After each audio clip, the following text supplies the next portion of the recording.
আল্লাহর সন্তুষ্টির জন্য, আল্লাহকে খুশি করার জন্য, আল্লাহর হুকুম পালনার্থে নিজের সন্তানকে জবাই করার জন্য, কুরবানি দেওয়ার জন্য প্রস্তুত হয়ে গেছে। বলে সন্তানকে যখন পিতা বললেন, পরামর্শ চাইলেন, সন্তানও কি করলেন? রাজি হয়ে গেলেন। সুবহানাল্লাহ বলেন। এখানে গোশত খাওয়ার জন্য না, এটা আনন্দের, এটা গোশত খাওয়ার উৎসব না, এটা একমাত্র আল্লাহর সন্তুষ্টির জন্য, আল্লাহর খুশির জন্য।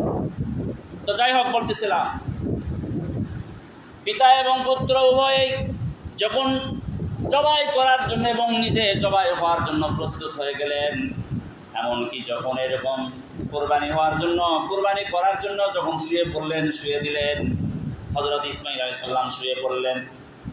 শোয়ার পরে ছুরিটা এমনভাবে ধার দিলেন, তাফসীরে কিতাবের মধ্যে আসছে, সন্তানকে যখন কোরবানি দেওয়ার জন্য প্রস্তুতি নিতেছিল, সন্তান তখন বললেন, আব্বা গো, আমার কয়েকটা শর্ত।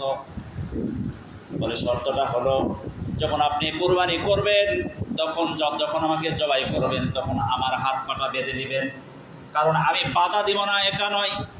জীবনটা যা বড় কষ্টের বিষয়, কঠিন বিষয়, হয়তোবা এরকমভাবে অনেক অনিচ্ছাকৃতভাবেও যদি আমি ছটফট করতে পারি, হয়তোবা আপনাকে লাথি লাগবে, পায়ের আঘাত লাগবে, আপনারা আমাকে জবাই করতে কঠিন হবে, তাই আপনি দয়া করে আমার হাত আর পা বেঁধে নেবেন। বলেন সুবহানাল্লাহ।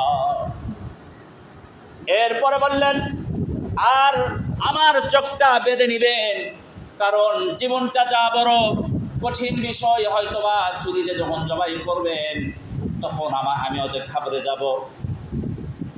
আর একটা বিষয় হলো, আমার চোখের দিকে নজর পড়ার পরে আপনি জবাই করতে পারবেন না, হয়তো আপনার দয়া হবে, আপনার শরীরটা কি বলেন, মনটা দুর্বল হয়ে যাবে, এই জন্য আমাকে ভালোভাবে জবাই করতে পারবেন না, তাই আমার চেহারাটা বেঁধে নেবেন। এরপরে বললেন, ছুরিতে ধার দিয়ে নেবেন, যেন সহজেই কাটতে পারেন, সহজেই তাড়াতাড়ি করে কোরবানিটা হয়ে যায়, জবাই হয়ে যায়, আমার গলাটা কেটে যায়। বলেন সুবহানাল্লাহ।